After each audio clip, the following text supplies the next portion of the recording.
আমার প্রিয় 2022-এর মাধ্যমিক শিক্ষার্থী বন্ধুরা, তোমাদের সকলকে আমার চ্যানেলে স্বাগত জানাই। আশা করছি তোমরা সকলেই খুব ভালো আছো। আজকে আমি তোমাদের এবিটিএ টেস্ট পেপারের ভূগোলের 492, 515 ও 559 পাতার এমসিকিউ এবং এসএকিউ এর উত্তরপত্রের সমাধান করে দেখাবো।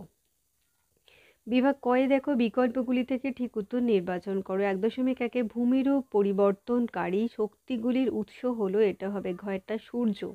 1.2 ইলহা দা মারাজো একটি বিখ্যাত, গয়েরটা হয়ে যাবে নদীদ্বীপ। 1.3 কিউমেক এককের সাহায্যে মাপা হয়, এটা হবে গয়েরটা নদীর জলপ্রবাহ।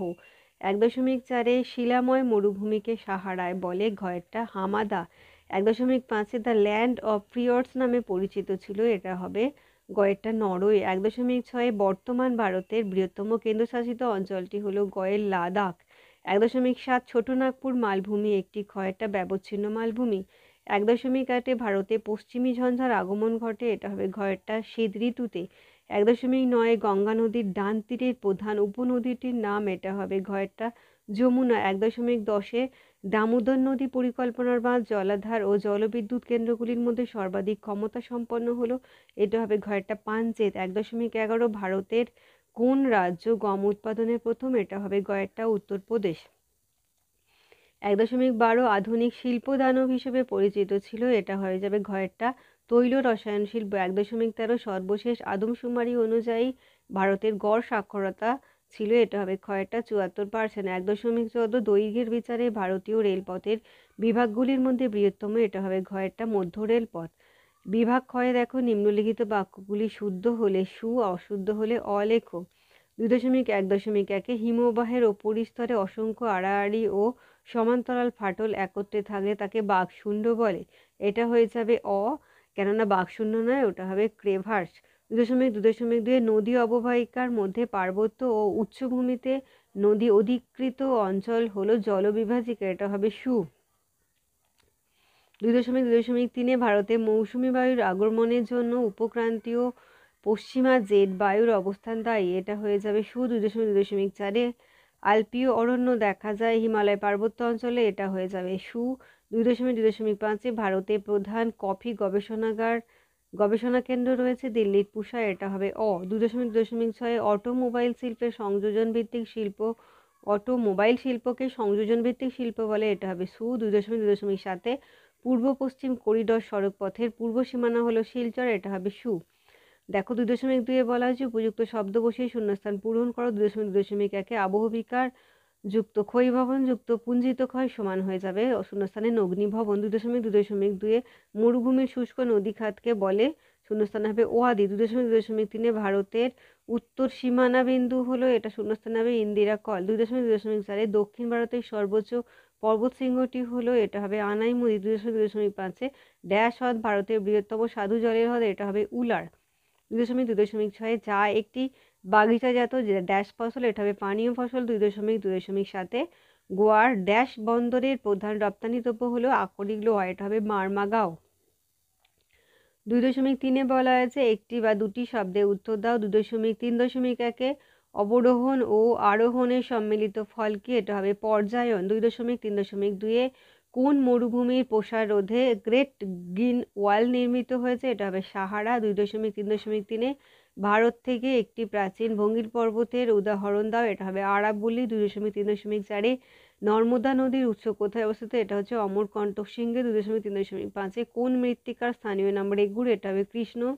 2.3.6 বাজরা উৎপাদনে ভারতের কোন রাজ্য প্রথম, এটা হবে রাজস্থান। 2.3.7 বিশুদ্ধ কাঁচামাল ব্যবহার করে এমন একটি গুরুত্বপূর্ণ শিল্পের নাম করো, এটা হবে কার্পাস বয়ন শিল্প।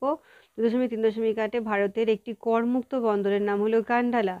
2.4 হচ্ছে বাম দিকের সাথে ডান দিকের গুলি মিলিয়ে লেখো।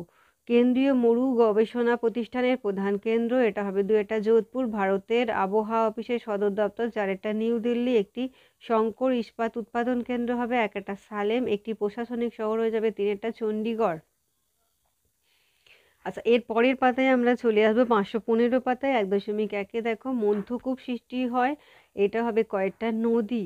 1.2 সমুদ্রে ভাসমান বিশালাকৃতি হিমবাহকে বলা হয়, এটা হবে ঘয়েরটা হিমশৈল। 1.3 বায়ু সঞ্চয় কার্যের ফলে গঠিত হয়, ক্ষয়েরটা বারখান। 1.4 মরু অঞ্চলের অবশিষ্ট পাহাড়গুলিকে বলা হয়, এটা হবে কয়েকটা ইনসেল বার্জ। 1.5 হিমবাহের ওপরে সৃষ্ট ফাটলগুলিকে বলা হয় কয়েকটা ক্রেভার্স। 1.6 ভারতের সর্বোচ্চ শৃঙ্গ কয়েকটা গর্ডইন অস্টিন। 1.7 ভারতের পশ্চিম বাহিনী নদী কয়েকটা নর্মদা। 1.8 ভারতে কৃষ্ণ মৃত্তিকা পরিলক্ষিত হয়, এটা হবে কয়েকটা দাক্ষিণাত্যের মালভূমি অঞ্চলে। 1.9 ভারতে জলসেচ বেশি হয়, যার মাধ্যমে সেটা হবে কয়েকটা কূপ ও নলকূপ। 1.10 ভারতের উদীয়মান শিল্প, এটা হবে কয়েকটা পেট্রোরসায়ন শিল্প। 1.11 ভারতের বৃহত্তম বন্দর, এটা হবে কয়েকটা মুম্বাই।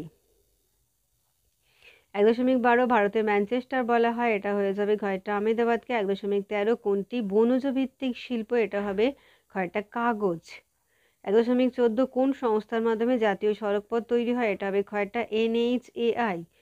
এরপরে দেখো বলা হয়েছে বিভাগ ক্ষয় 2.1 বাক্যগুলির পাশে শুদ্ধ হলে সু, অশুদ্ধ হলে অ লেখো। 2.1.1 দুটি হিমবাহের মধ্যবর্তী স্থান দোয়াব নামে পরিচিত, এটা হবে অ। 2.1.2 হিমরেখার ওপরে হিমবাহ কখনো গলে না, এটা হবে সু। 2.1.3 লোয়েস কথার অর্থ স্থানচ্যুত বস্তু, এটা হবে সু। 2.1.4 ল্যাটেরাইট মৃত্তিকা প্রধানত পার্বত্য অঞ্চলে দেখা যায়, এটা হবে অ। 2.1.5 ভারতে শীতকালে পশ্চিমী ঝঞ্ঝার প্রভাব দেখা যায়, এটা হবে সু। 2.1.6 গম হলো ভারতের একটি প্রধান রবি শস্য, এটা হবে সু। 2.1.7 হলদিয়ায় ভারতের বৃহত্তম পেট্রোকেমিক্যাল শিল্প গড়ে উঠেছে, এটা হবে অ।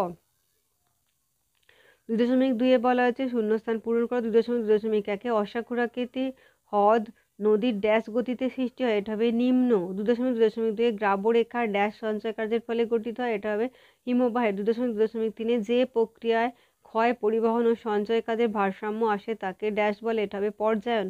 2.2.4 ভারতের রাজ্য পুনর্গঠনের মূল ভিত্তি হলো ড্যাশ, এটা হবে ভাষা। 2.2.5 ভারতের ড্যাশ অঞ্চলে ম্যানগ্রোভ অরণ্যের সৃষ্টি হয়েছে, এটা হবে বদ্বীপ। 2.2.6 ড্যাশ রাজ্য ভারতে জল সংরক্ষণে সর্বাপেক্ষা উল্লেখযোগ্য ভূমিকা গ্রহণ করেছে, এটা হবে তামিলনাড়ু। 2.2.7 ভারতের বৃহৎ তথ্য প্রযুক্তি শিল্প কেন্দ্র ড্যাশ অবস্থিত, এটা হবে বেঙ্গালুরু। দেখো এরপর বলা হচ্ছে 2.3 একটি বা দুটি শব্দে উত্তর দাও। 2.3.1 ইউ আকৃতির উপত্যকার আর এক নাম কি, এটা হবে হিমদ্রোণী। 2.3.2 পৃথিবীর উচ্চতম জলপ্রপাতের নাম কি, এটা হবে সাল্টো অ্যাঞ্জেল। 2.3.3 ভারতের দীর্ঘতম হিমবাহের নাম লেখো, এটা হবে সিয়াচেন। 2.3.4 পশ্চিমবঙ্গে গ্রীষ্মকালে বিকেলের দিকে যে ঝড় বৃষ্টি হয় তাকে কি বলে, এটা হবে কালবৈশাখী। 2.3.5 উচ্চ গাঙ্গেয় সমভূমির প্রাচীন পলি সমৃদ্ধ অঞ্চল কি নামে পরিচিত, এটা হবে ভাঙড়। 2.3.6 পশ্চিমবঙ্গের ধানের ভান্ডার কোন জেলাকে বলা হয়, এটা হবে বর্ধমান। 2.3.7 ভারতের দুটি খারিফ শস্যের নাম লেখো, এটা হবে ইক্ষু আর আমন ধান। এবার 2.4 বলা হয়েছে বাম দিকের সঙ্গে ডান দিক মিলিয়ে লেখো। এটা দেখো গিরিখাত হয়ে যাবে 2টা ক্যানিয়ন, পারাদ্বীপ হয়ে যাবে 1টা ভারতের গভীরতম পোতাশ্রয়যুক্ত বন্দর, বদ্বীপ হয়ে যাবে 4টা সুন্দরবন, গুড়গাঁও হয়ে যাবে 3টা মোটর গাড়ি নির্মাণ কেন্দ্র। আমরা এর পরের পাতাতে চলে যাব। দেখো পরের পাতা হচ্ছে 559 পাতার বিভাগ কয়ের বলা হয়েছে বিকল্পগুলি থেকে সঠিক উত্তরটি নির্বাচন করে লেখো। 1.1 যে প্রক্রিয়ায় ভূমিরূপের উচ্চতার হ্রাস ঘটে তা হলো ক্ষয়েরটা অবরোহণ। 1.2 প্রস্তরময় মরুভূমিকে বলে কয়েকটা রেগ। 1.3 ঝুলন্ত উপত্যকার সৃষ্টি হয় কয়েকটা জলপ্রপাত। 1.4 শিকড় আলগা শিল্প হলো, এটা হবে কয়েকটা কার্পাস বস্ত্র বয়ন শিল্প। 1.5 দেখো বায়ু ও জলধারা সম্মিলিত কার্যের ফলে গঠিত ভূমিরূপ হলো কয়েকটা পেডিমেন্ট। 1.6 ভারতে জোয়ার উৎপাদনের প্রথম স্থানাধিকারী রাজ্য হলো কয়েকটা মহারাষ্ট্র। 1.7 হিমশিরিতে জল জমে হ্রদ সৃষ্ট হ্রদকে বলে, এটা হয়ে যাবে কয়েকটা প্যাটারন স্টার হ্রদ। এরপর 1.8 হচ্ছে উচ্চগঙ্গা সমভূমির নবীন পলিমাটি গঠিত অঞ্চলকে বলা হয় কয়েকটা ভাঙ্গার। 1.9 তিব্বতে ব্রহ্মপুত্র নদের নাম হলো কয়েকটা সাংপো। 1.10 পীর পাঞ্জল ও জাস্কর পর্বতের মাঝে অবস্থিত, এটা হয়ে যাবে কয়েকটা কাশ্মীর উপত্যকা। 1.11 ভারতের একক বৃহত্তম শিল্প, এটা হবে কয়েকটা বস্ত্র বয়ন শিল্প। 1.12 হচ্ছে ভারতের বৃহত্তম শঙ্কর ইস্পাত কারখানা, এটা হয়ে যাবে কয়েকটা সালেম। 1.13 ভারতের টেক সিটি বলা হয়, এটা হয়ে যাবে যে অপশনগুলো আছে এই অপশনগুলোর সঙ্গে ম্যাচ করছে না, এটা টেক সিটি হয়ে যাবে উত্তর পুনে। 1.14 2011 সালের জনগণনা অনুসারে ভারতের সাক্ষরতার হার সবচেয়ে কম, এটা হবে কয়টা? বিহার।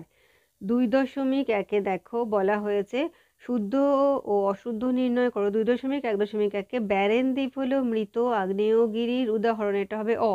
এটা হবে সুপ্ত আগ্নেয়গিরির উদাহরণ। 2.1.2-এ মরুভূমির শুষ্ক নদী খাত হলো ওয়াদি, এটা হবে সু। 2.1.3-এ নর্মদা নদীর ওপর ধোঁয়াতা জলপ্রপাত অবস্থিত, এটা হবে সু। 2.1.4-এ ভারতের পশ্চিমঘাট পর্বতের পশ্চিম ঢালে পর্ণমোচী উদ্ভিদের প্রাধান্য দেখা যায়, এটা হবে অ।